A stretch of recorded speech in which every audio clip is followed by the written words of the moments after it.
on, Wolfpack Nation? We are here for another NC State Tuffy Talk episode here as we're going to be breaking down and recapping, first of all, the men's basketball season. Then part two, we're going to be doing women's basketball.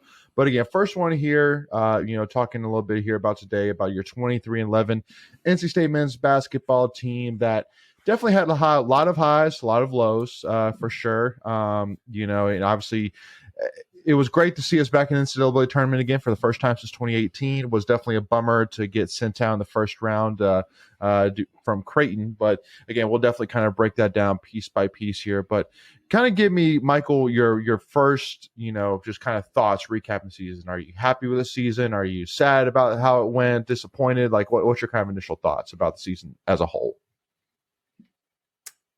Yeah, I mean, obviously disappointed. Anytime you immediately following the game, it's obviously going to be disappointed. But, when you step back and look at it from where we were at the end of last year to making the tournament this year, I'd say it's a good season, not a great season. Definitely improved, obviously. The Keatts managing the portal last offseason and seeing what that can turn into. That's kind of encouraging going into next year because we're, losing obviously Joyner and 99.9% Turquavion going to move on as well. So that's, yeah, I'm content with the season, I think. Yeah, no, I think for me, and this is something which is kind of a rule for me, which I've said multiple times. If you're a Tuffy Talk follower, you know this. But basically, I just want that every year, besides if there's an outlier, then so be it, such as for football 2019, an outlier. I want to see a gradual incline. I want to see us get better each year, move closer to our goal of winning an ACC championship, national championship, you name it. And, obviously with Keatts, it's been kind of it's been kind of tough to set a bar just because those NCAA, violations that were getting reviewed. And so now for Keatts to have 2 years with that off of his radar, obviously you can easily tell that from last year to this year, there's been a great increase for sure. To go from last place in the ACC to sixth place in the ACC is a great movement upwards. Now, the immediate thing which immediately jumps out is, something that we've said multiple times, is that the ACC is absolutely wide open right now. There's a huge opportunity right now for NC State to really get back into the conversation, with the top of the ACC. And, when you look at back at the season, you see a whole lot of positives. Like first of all, beating Duke at home by 24. That was incredible. Beating Virginia Tech on the road, which is, that's a tough place to win, and to get a win there is great. Beating UNC at home, again, another great positive there as well. But then and then also too, Wake Forest, beating Wake Forest both times as well. Great wins. Well. Beating Miami at home, yes. But then also too, you kind of look at the negatives, such as losing at Miami in a game where we really let that game slip away from us. Getting swept by Clemson, is definitely, a tough negative too. And then, really just kind of the end of the season. So, like that Duke game at Duke, we really played 37 minutes of crap ball and then decided to get going in the last 3 minutes of the second half. And then the AC tournament was the exact microcosm of the whole season, where we came out really, really strong and just whooping on all cylinders against Virginia Tech, but then just laid an absolute egg in the second half against Clemson. So to me, it's just frustration, because we saw so much potential. And Greg, I do want to kind of get your thoughts, because I know that immediate thing is injuries. Obviously having Jack Clark injured for a good amount of the season, Dusan Mahorchik out for pretty much most of the two-thirds of pretty much the most of the part of the importance part of the season. And then Greg Gant was actually, believe it or not, healthy for most of the season, but then losing him for the Clemson game definitely hurt for sure. Do you think, how much of a excuse from a percentage perspective would you say that, okay, like this makes 100% sense of, why we struggled so much, versus nah, this didn't really make much of an impact. Kind of a 0% of the reason why it didn't go as good as we thought it would or could. Yeah, I always think injuries are good. Every team has injuries, right? So that's the first and foremost. But the big thing is it was at a spot where we weren't exactly deep with both Gant and Mahorchik. We had some depth there, but it wasn't enough, right? Because last year when we lost Manny, that you could have made the argument that was why our season fell apart, and that was the same kind of area of the court. But I think it really only it did have an effect, but it didn't have an effect, and I'll kind of explain why. In games where we faced teams that had where they ran their offense through the low post, it showed, right? In the games that were more guard oriented, we were fine. Unfortunately, when it came down to the end of the season, when we played Clemson and we played Creighton, that's where it really showed its ugly head. So, you were able to offset a lot of that, but again, when push came to shove, we were at a disadvantage. So I would say it played a part, but it wasn't the factor why we didn't win more games because, again, we'll talk about it, but the games other than the Clemson outliers, and those were just beatdowns. I mean, there's no way to sugarcoat that. But we were in the Creighton game. You had a couple more shots and you're okay. But it definitely played a part. Yeah, absolutely. Yeah, and I mean, I think for me, the first thing which I do got to give a shout out to is I want to really give a shout out to EB, who really stepped up and and really had to take on a much bigger role than he was probably thinking he was going to have to see, this season. I'm sure he would have wanted to see, as much of a role as he's seeing right now, but obviously going into the season with Dusan and DJ Burns, he probably thought, well, it's definitely going to be an uphill battle to see, minutes. But then all of a sudden, when Dusan was out for the season, it was like, all right, EB, here you go. Here's your opportunity. And, he ended up playing 11 minutes a game. So that's a significant role. Absolutely. 100%. So, to me, the biggest thing, which is a frustration piece, is the offense management and the personnel management, and then the offense.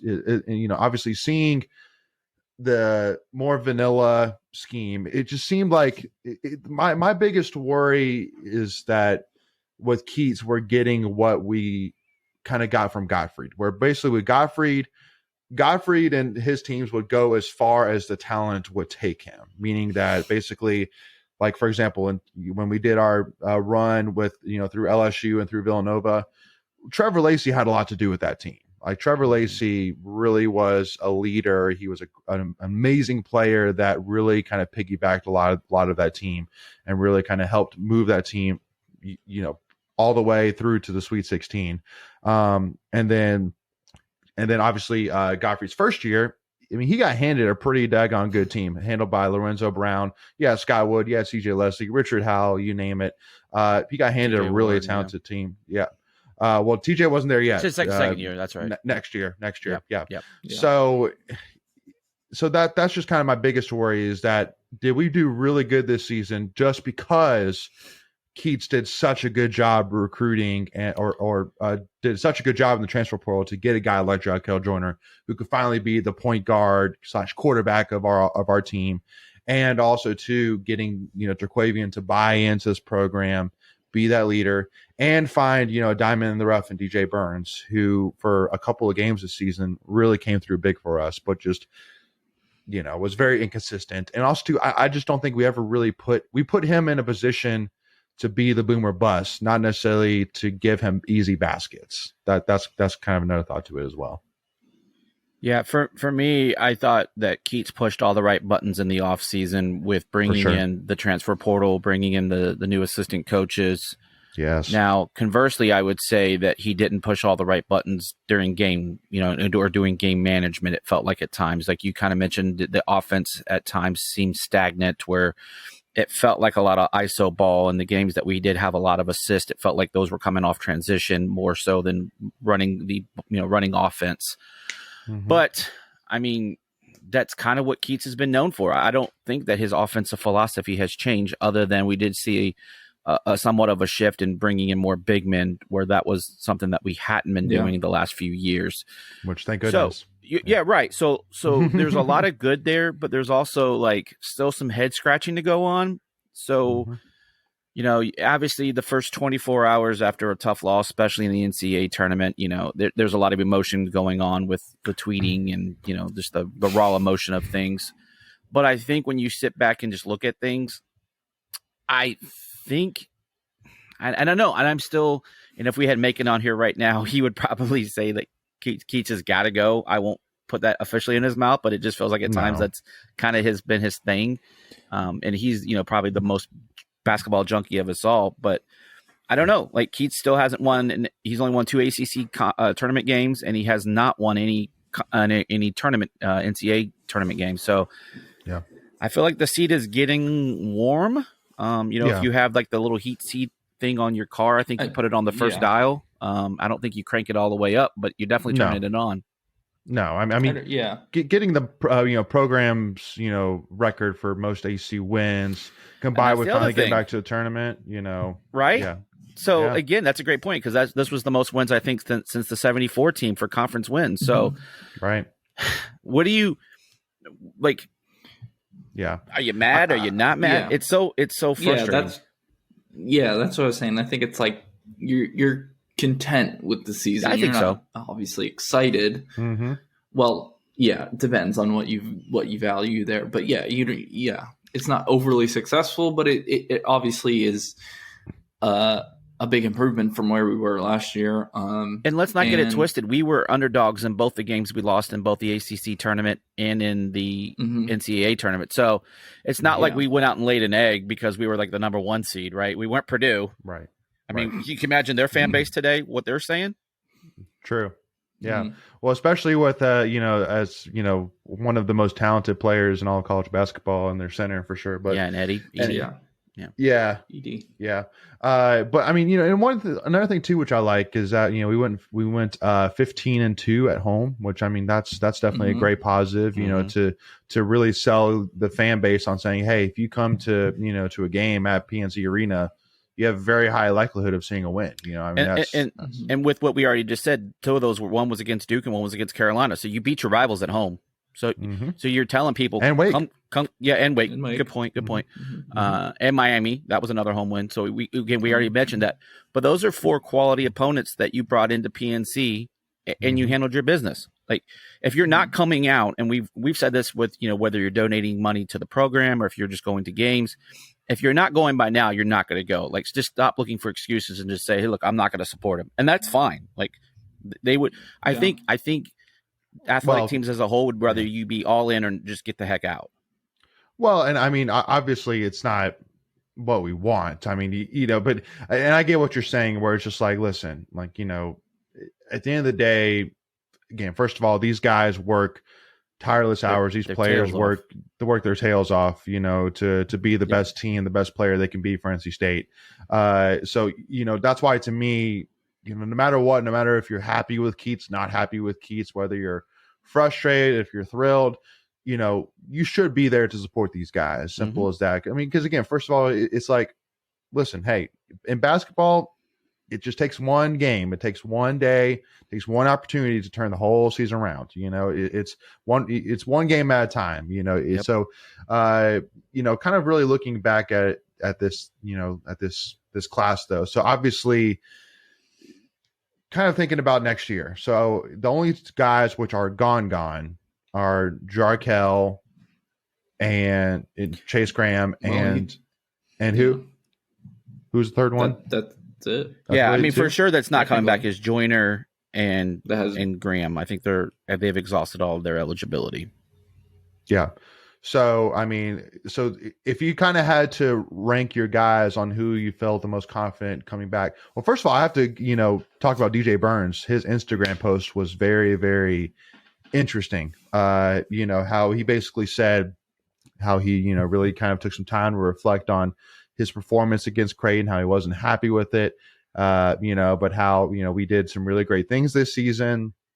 And, basically kind of making it seem like he feels like his job's not done here, which. Yeah, it definitely seemed that way. And that goes in line with what he was telling folks at the Meet the Pack night a couple weeks ago that his plan as of then was to pretty much come back. I mean, those were his exact words. I'm not even sugarcoating or paraphrasing or anything like that. He is, at that time he said that he planned on coming back. Now, obviously, things change. At this point too, he's not going to transfer because if he does, he has to sit out. So that's really not an option. So it's either going pro or coming back to state. So that's really his only two options. So if I had to put a confidence meter on it, I would put 95% on it. Okay. Yeah. Yeah. And then along with that, you got Dusan, who is technically would be out of eligibility, but possibly has the opportunity for a medical red shirt. It seems like they're going to pursue it for him. I haven't heard anything. Did you read his tweet, his Instagram post though? His Instagram post was pretty cryptic. So that one, I would put that at, put that at 50-50, not as strong as DJ. Sure. If he even gets approved for a medical. Well, I would could just say no. Yeah, what I meant was I would put it at 50-50. He puts in for the medical red shirt. And then obviously it's 50-50 if he gets it approved. Mm-hmm. Yeah, true. Well, I mean, of course, I think if it was anybody else, the fact that, I mean, he meets all the requirements in terms of how many games he played compared to how many games he could have played. So, I mean, he meets all the requirements, but just because it's Cincy State and NCAA, it's 50-50. Well, the other thing I would say too, I think he's like 25, 20. Yeah, he's 22, so he's old. Yeah, so he's older, so he might be ready to go make some money, especially being a Euro guy. There's plenty of leagues over there for him to go play in. So that would be why I'm only putting it at 50-50. Yeah, understandable. Yeah, and so really kind of talking about for next season, because one thing which I want to go ahead and say is, again, the way the transfer portal is, I'm sitting here going, I mean, Big T's gone. I mean, if I had to be like, man, like if I could please have one guy back, like it'd obviously be T. But I mean, besides the guys that you feel confident about, I'm not really necessarily upset. Like if like Dusan does leave, I'm not necessarily upset just because of the fact that, again, the transfer portal is there. Like, it's like, well, I mean, if Dusan leaves or if Casey Morcell leaves or, Jack Clark leaves, I mean, again, hey, go ahead. I was saying, again, if they leave, they're leaving for pro. They're not leaving for another college because they've already transferred once. So again, they're only leaving for pro ball. Yeah. Yeah. Before we continue, I want to take a quick second to tell you about our sponsor, Flatlands Jessup Insurance Group, that has your whole world covered, with agents in 5 offices throughout eastern North Carolina to help you decide how much coverage you need, offering policies for home and auto, recreational vehicles, commercial, crop, health, life, and employee benefits. They are able to combine options to find a comprehensive solution that works for you. Flatlands Jessup protects the things you love so you can spend less time worrying and more time enjoying them. Find them on Facebook and Instagram at Flatlands Jessup. You can also visit their webpage at www.flatlandsjessup.com. So please make sure to go and check them out. So again, I mean, to me, it's just, at the end of the day, I think we know for next season that Keatts needs to, the NCAA tournament needs to not be a goal for next. The NCAA tournament is not a goal for next year. The goal for next year, the goal for next year in my head is getting an ACC championship, which, I mean, I'm setting that as a goal, which obviously, if we make it to, the semifinals and make it the championship game, I'm pretty happy. But also too, like getting to a Sweet 16, that should be the goal for next year. If Keatts does, I think even just as well as he did this year, if he gets 12 or 13 ACC wins next year, but if he goes 23-11, just like this year, like if he does exactly what he did this year, next year, I'd say he's gone. I feel like that at some point we have to take the next step, and the opportunity has never been better. Yeah. I mean, you're definitely going to be probably replacing 35 points a game, losing Joyner and Terquavion. 35 points, and you're only averaging about 78, I think is what we average. So almost a third of your points are leaving that you have to find a replacement for. And whether that's the Parker brothers, even though they're not related, but I'm calling them Parker brothers, coming in, and or like you were saying, the portal. And State's already out there. I've seen at least 3 or 4 players mention that, that State's reached out to them. So it's, it's alive and well, and, we'll start seeing this come together. And I know you mentioned your goals. And obviously those should be the goals, but they will also hinge on what you're bringing in, right? As far as talent.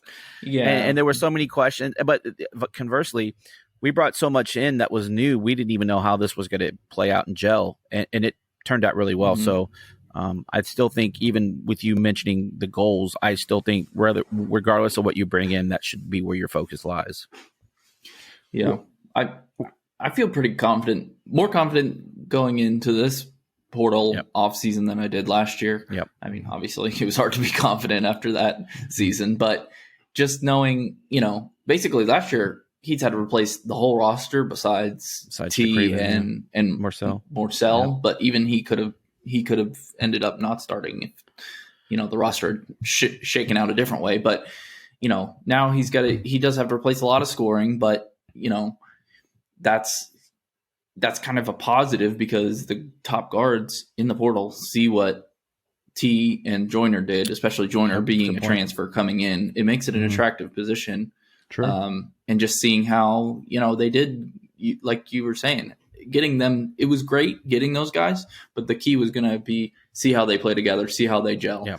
And, I have confidence that going into this offseason that if he can get the guys, Keatts will get them to gel. And that's the one thing that, we already know about Keatts is he's a great recruiter. I mean, he makes really good connections, and, you always see the names that we're in the mix for.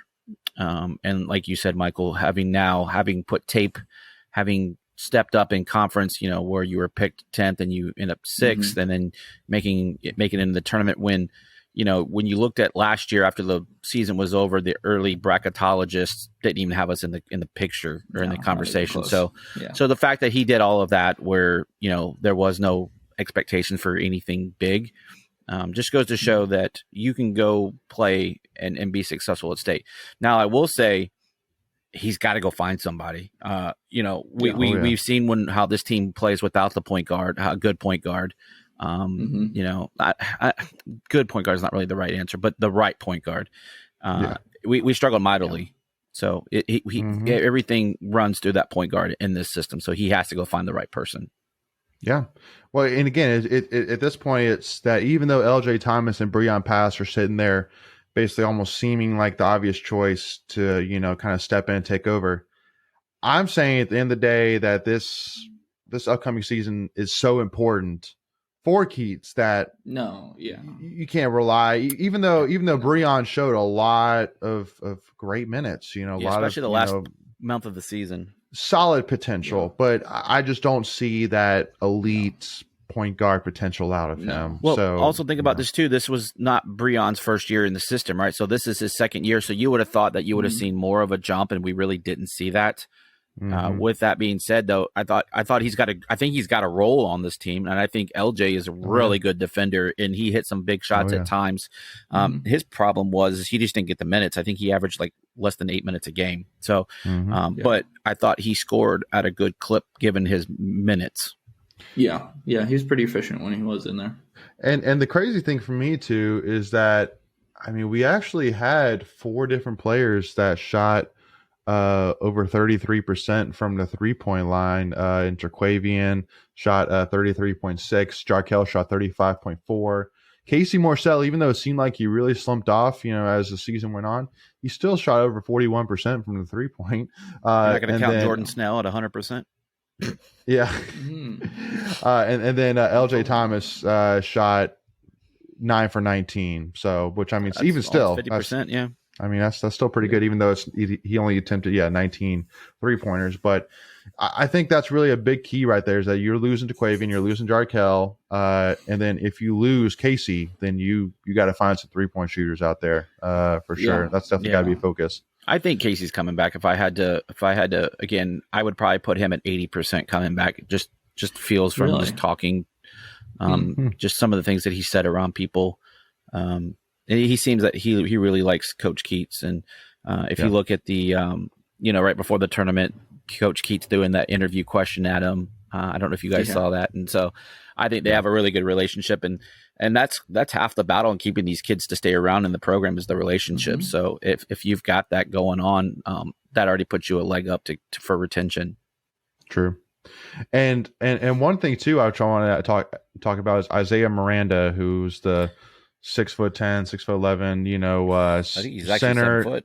Is he 7 foot? Okay, I think so. 7 foot. Center, but kind of more built as kind of a power forward, at least from what I've seen. Yeah, he's more, he probably won't play the 5. No. Yeah, if you sneeze, he falls over. Yeah. But I kind of see him as he has great potential, but just like we were talking about, is that technically since he can go directly to pro now. So it's kind of a big question mark there. If that was feel like a weird situation all around. Like I feel it would actually surprise me if he left. I would actually be surprised. I would say the opposite. You would be surprised if he doesn't. I think he's gone. Yeah, I do. If you think about it, now granted, he did come in mid-season, so it wasn't like he was there for the whole season. Go ahead, Mike. I don't know. I think it's just different. Yes, he's eligible for the draft, but if he wasn't even ready to get on the court for an ACC game, I don't see how he's draft eligible there. So, or like eligible, obviously, but draft ready. I'm not saying he necessarily goes into the draft or goes pro. I could see him transferring. Really? Okay. Yeah. Wow. You just don't know what these kids. You don't know what these kids think. Yeah. True. Yeah, but it also feels like, I don't think there was ever any intention of him playing this year. Mm-mm.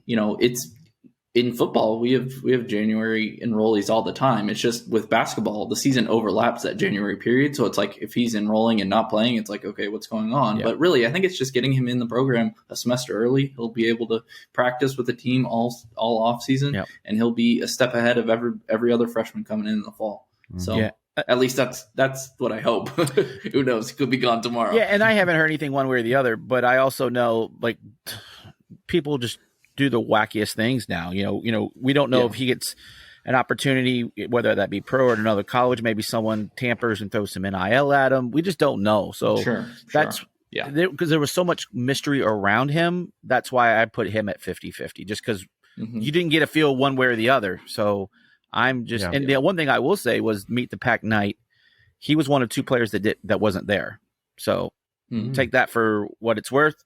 Could be nothing. It could be something, but it just more mystery around the situation. Yeah, for sure. But definitely, I feel like for me, just to kind of wrap this up, looking at the Creighton game, I feel like that a lot of the frustrations that we have already mentioned, kind of you saw there with the game in terms of that.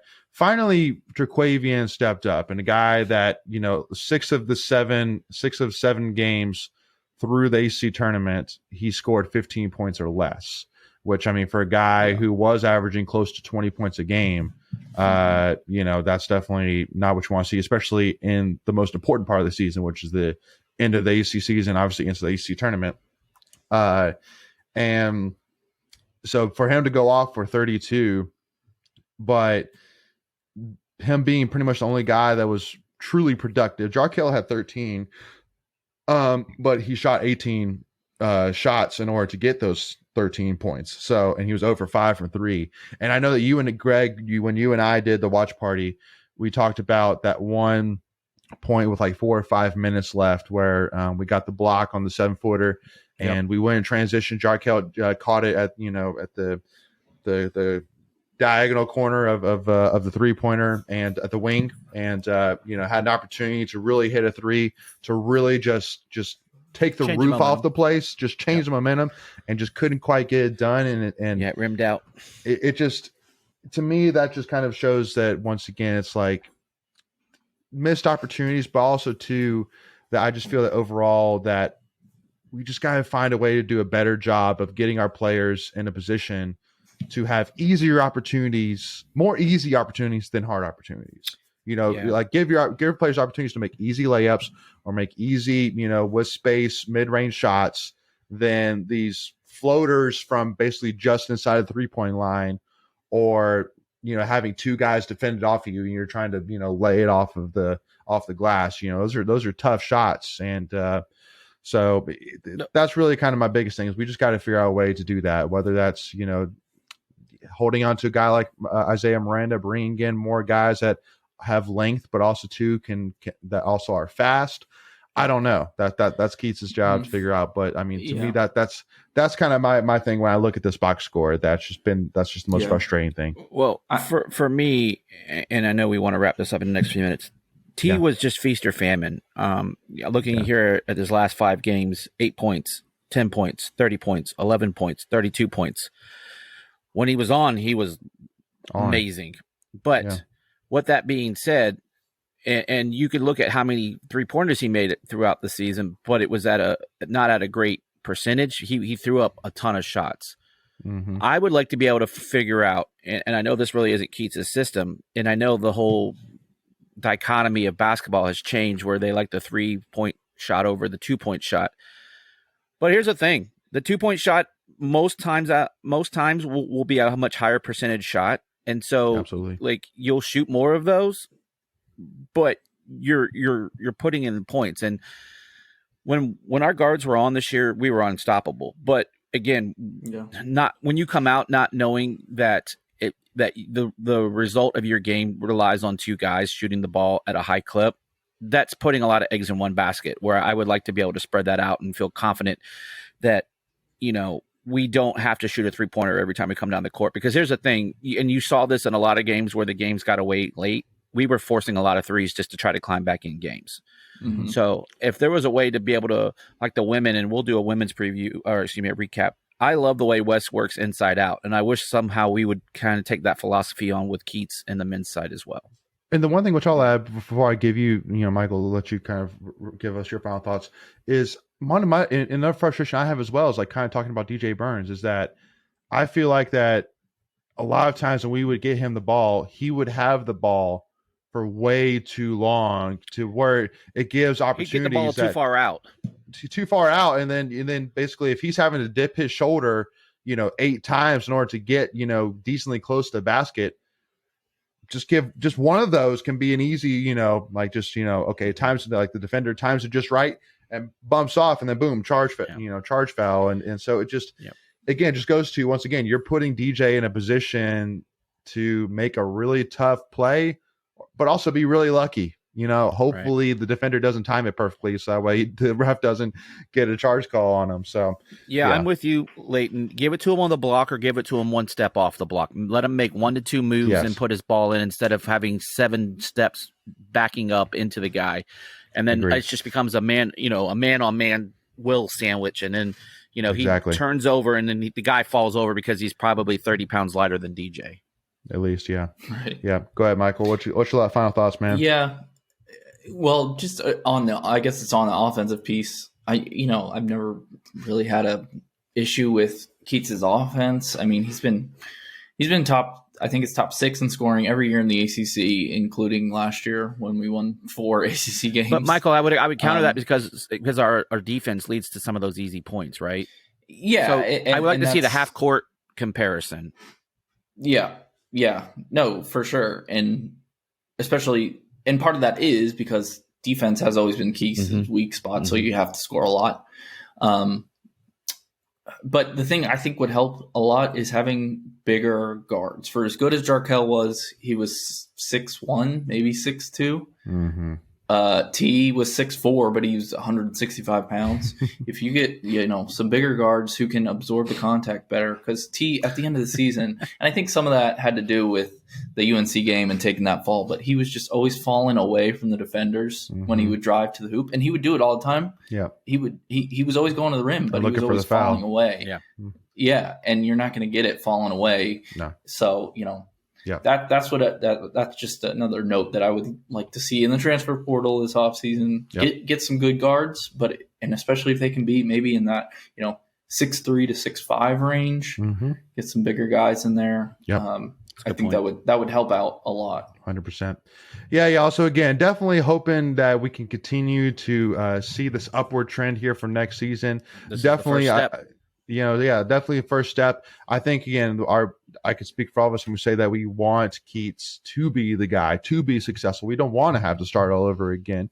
But at the end of the day, we have expectations as, for this program and this team that, we want to get back to winning ACC championships, competing for them, to competing for Sweet 16s, you name it. And so within the day, if Keatts ends up proving that maybe he's not the guy to do it, then at the end of the day, we've seen from Boo Corrigan, from what he's done, over the last month or two, that at the end of the day, he'll pull the trigger if he has to.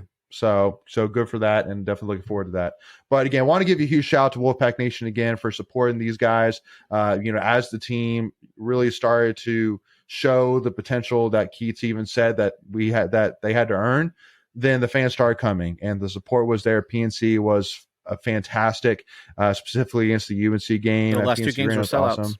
Last two games were sellouts for sure, and they were spectacular. And so let's keep that going into next season. But always, again, if you haven't already, again, hit that subscribe button, hit that notification bell so you don't miss out on any new Tuffy Talk content. Hit this like button if you enjoyed this video, and also to follow us Tuffy Talk now on Twitter and Instagram. Thank you so much. We'll see y'all for the women's basketball recap. Go Pack.